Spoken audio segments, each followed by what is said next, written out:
Professeur Dial, le directeur général du CHU de Pongé. Moi, je ne dirais pas qu'il y ait grève. Vous avez pu, en tant que journaliste, faire le tour du service, des différents services, faire le tour de l'hôpital. Et vous avez pu vous rendre compte que tout est fonctionnel. Donc, moi, je ne parlerai pas de grève.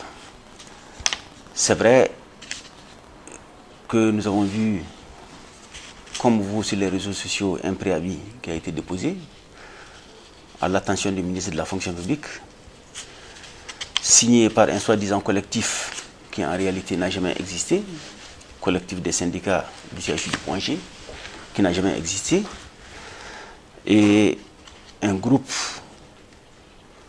à la tête duquel un certain nombre d'agents qui se réclament être les représentants du comité local du syndicat national de la santé, alors qu'ils n'en ont pas qualité.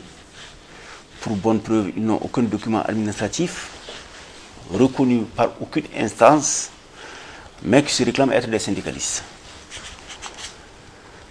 Ils ont posé un certain nombre de doléances, dont la fondamentale, la principale, demandant le retour d'un de leurs camarades qui a été muté du CHU de Pongé, mis à la disposition du gouverneur de Bamako. Les raisons du départ de leurs camarades, parce qu'ils se sont tous rendus coupables d'un certain nombre d'actes subversifs, malveillants, des actes de vandalisme au sein du CHU, des actes consistant à perturber l'ordre public,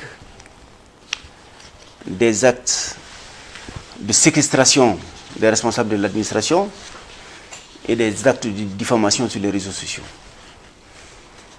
Donc, pour mauvais comportement et pour être de mauvais agents, leur collègue a été muté. Ceci constitue la principale revendication. Maintenant, en marge de tout ça, il y a un certain nombre de points pour maquiller la principale revendication. Un appel à l'endroit des travailleurs du CHU du Pongé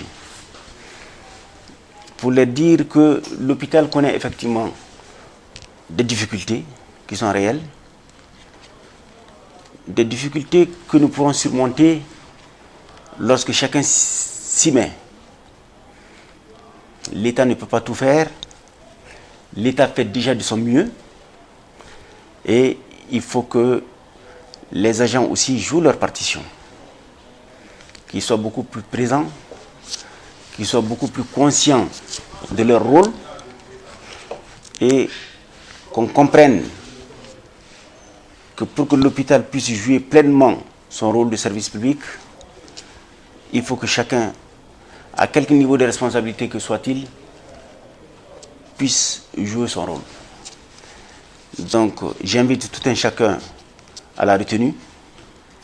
J'invite tout un chacun à travailler, main dans la main, pour que la mission qui nous est assignée puisse être réalisée.